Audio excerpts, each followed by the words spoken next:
De onde vêm os nossos pensamentos? Essa é uma daquelas perguntas fundamentais que a gente pode se fazer.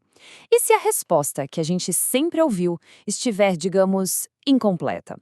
Hoje, vamos explorar uma ideia bem radical, a de que o nosso cérebro não cria os pensamentos, ele apenas sintoniza. Então, se prepara para conhecer o que seria a verdadeira arquitetura da nossa realidade. A pergunta parece simples, né? Mas ela é muito profunda. De onde surgem os nossos pensamentos? Olha, por séculos, cientistas, filósofos, todo mundo debate essa questão. E a resposta mais comum, aquela que a maioria de nós conhece, aponta sempre para o mesmo lugar: o nosso cérebro. Então, a visão que predomina, a que a gente aprende na escola, é que os nossos pensamentos, a nossa consciência, tudo isso é um subproduto do cérebro. Uma sinfonia super complexa de química e eletricidade. Basicamente, matéria morta que de alguma forma gera a mente. Mas e se isso for só uma parte da história? Pensa comigo. E se o cérebro não for a fábrica, mas sim um rádio? Um aparelho super sofisticado que capta e traduz sinais de uma fonte muito mais profunda. Essa ideia, é claro, desafia praticamente tudo que a gente acha que sabe. E é exatamente essa ideia que vamos explorar agora. Ok, para a gente conseguir desvendar isso, a primeira coisa é fazer uma distinção que é crucial.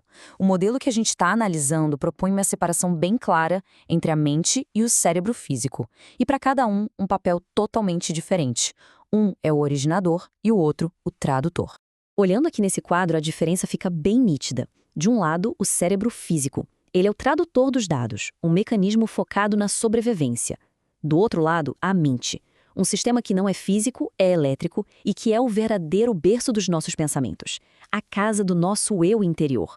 Resumindo, o cérebro organiza os eventos, mas ele não dá o pontapé inicial. Essa afirmação aqui, ela é bem forte. A ideia é que se a gente pudesse dissecar um cérebro, não iríamos encontrar um único pensamento lá dentro. A gente só ia achar um mecanismo de tradução. E isso, claro, leva a gente para uma pergunta inevitável. Se não é no cérebro, então onde exatamente os pensamentos são formados?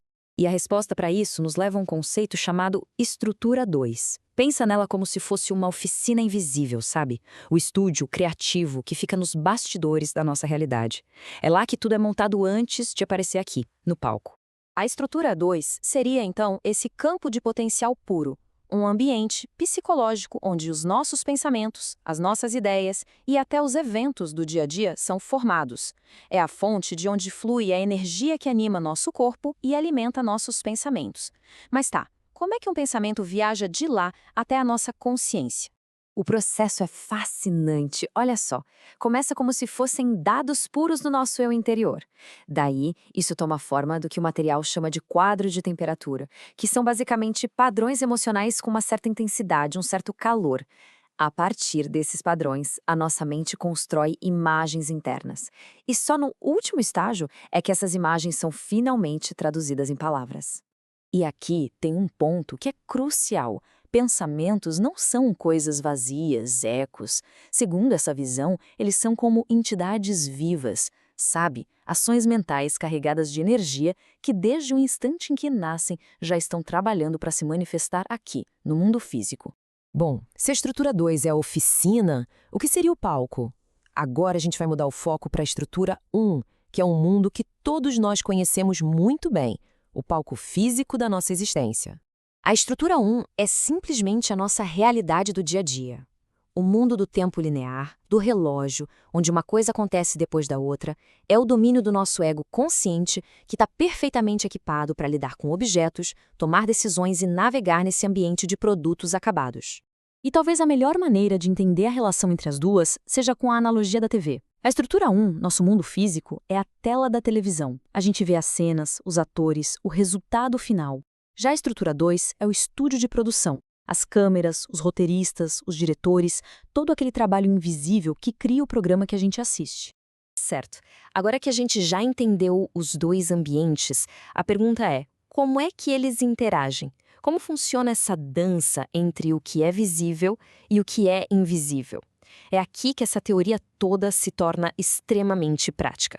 Este quadro aqui resume tudo perfeitamente e mostra como essas duas estruturas se complementam. Na estrutura 1, O palco, a gente tem a realidade física, o tempo correndo em linha reta e o nosso ego lidando com os eventos que já aconteceram. Do outro lado, na estrutura 2, a oficina, está a fonte psicológica, onde o tempo é um presente espaçoso, simultâneo, e o nosso eu interior organiza as probabilidades e cria o evento. Uma é a expressão, a outra é a fonte, e a gente vive nas duas ao mesmo tempo. Então, o ponto central é esse fluxo de criação. O processo começa na estrutura 1 com uma intenção clara. Depois vem a parte mais importante, soltar o como, entregar os detalhes para a capacidade criativa gigante da estrutura 2. E, por fim, estar aberto para receber o resultado de volta, aqui na estrutura 1. Mas, claro, existe um alerta importante. O medo, a dúvida, aquela necessidade de controlar cada detalhe, tudo isso funciona como um bloqueio. Tentar forçar um resultado usando só a lógica limitada da estrutura 1 impede que a inteligência muito maior da estrutura 2 consiga organizar os eventos da melhor forma possível. E é isso que nos leva à conclusão mais poderosa de toda essa análise. Quando a gente entende essa dinâmica, a gente sai de uma posição passiva e assume o nosso papel como co-criadores conscientes da nossa própria realidade. E por que tudo isso importa, afinal? Porque o propósito de todo esse conhecimento, segundo a fonte, é justamente desmantelar aquela crença de que somos vítimas das circunstâncias, de um universo caótico ou do acaso. É uma ferramenta para recuperar um senso de agência sobre a própria vida. E tudo, no fim das contas, se resume a este momento. Não o passado, não o futuro. O ponto de encontro entre a estrutura 1 e a estrutura 2 é o agora. É no presente que a gente tem o poder de escolher as crenças, direcionar as intenções e moldar a energia que flui lá da fonte. E assim, a gente chega ao fim não com uma resposta definitiva, mas com uma pergunta, um convite à reflexão. Se todo o poder de criação reside no presente, a questão que fica no ar é: como é que cada um de nós vai usar o agora?